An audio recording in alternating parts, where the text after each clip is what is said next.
안녕하세요. 성경 통독을 돕는 바이블 가이드입니다. 오늘은 고린도서 4장부터 7장까지입니다. 하나님을 신앙한다는 것은 세상을 등지는 것이 아니라 세상과는 다른 정체성을 가지고 믿음을 담아내는 현실입니다.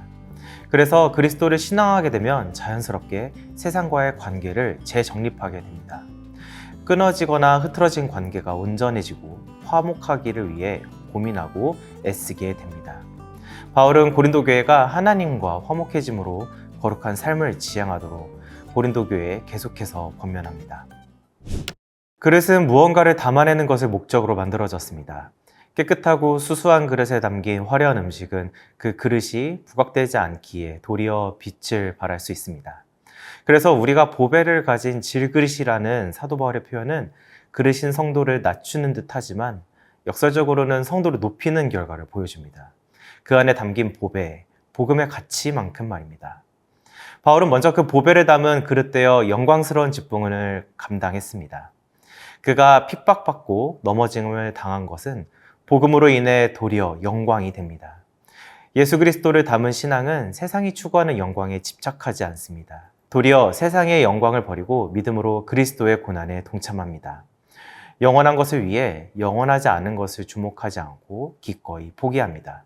그러면 영원한 영광을 얻을 수 있습니다. 사도 바울은 영원한 것을 강조하기 위해 땅에 있는 집을 장막집으로, 하늘에 있는 집을 영원한 집으로 표현합니다. 이러한 표현은 영지주의와는 본질적으로 다릅니다. 사도 바울은 이 세상에 대해서 부정적으로 표현한 것이 아니라 영원하지 않은 한시적인 성격을 강조했을 뿐입니다. 그리스도인은 하나님께서 예비하신 영원한 것을 사모하는 자들입니다. 그렇기에 한시적인 삶에 영원히 덮인 삶을 살아갑니다. 죽음을 통해 육체와 삶이 무너지면 비로소 영원한 것을 온전히 소유하게 됩니다. 또 바울은 그리스도 안에 있는 모든 이들은 새로운 피조물이라고 강조합니다. 새로운 피조물은 육체를 따르지 않기 때문에 하나님과 화목할 수 있습니다. 새 창조를 이룬 새로운 피조물은 하나님과 화평하게 된 삶을 통해 화평하지 못한 세상에 진정한 화평을 전하게 될 것입니다. 그리스도 안에 있는 것은 세상이 결코 이해하지 못하는 신비와 영광을 담아내는 삶입니다. 바울은 그리스도의 일꾼으로 스스로를 추천하기 위해 애썼습니다. 그의 섬김은 그리스도의 십자가와 같이 역설로 가득합니다. 하나님의 영광스러운 구원을 선포하기 위해 예수님은 가장 수치스러운 십자가에 달려 죽으셨습니다. 바울의 삶 역시 마찬가지였습니다. 매를 맞고 배고프고 난동과 수고로 잘 수조차 없는 환난, 궁핍과 고난이 가득한 삶은 빈말이라도 영광스럽다고 할 수 없습니다. 하지만 그러한 그의 삶은 그리스도를 담아냈기 때문에 순결하고 거짓 없으며 인내와 친절로 가득했습니다. 그리스도를 담아낸 삶은 또한 거룩한 삶입니다. 다시 말해 구별된 삶이라는 것입니다. 구별된 거룩한 인생은 거룩하지 못한 이들과 관계적으로 묶여 있지 않습니다. 삶의 목표와 방향, 무엇보다 세계관이 다르기 때문에 함께 결합될 수 없는 것입니다. 빛과 어두움은 절대 사귐을 가질 수 없습니다. 이처럼 거룩한 삶은 쉽지 않은 삶입니다. 그러나 우리가 살아계신 하나님의 성전이라면 마땅히 하나님의 자녀된 거룩한 삶을 감당할 것입니다.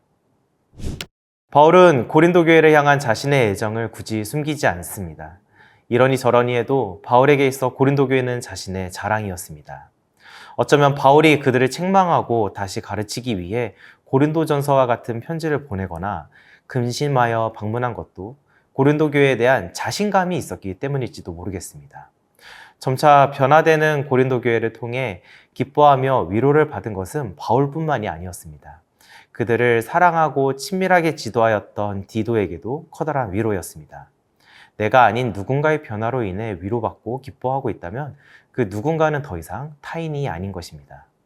변화되어 동일한 모습을 보이고 있음을 기뻐하는 공동체인 것입니다.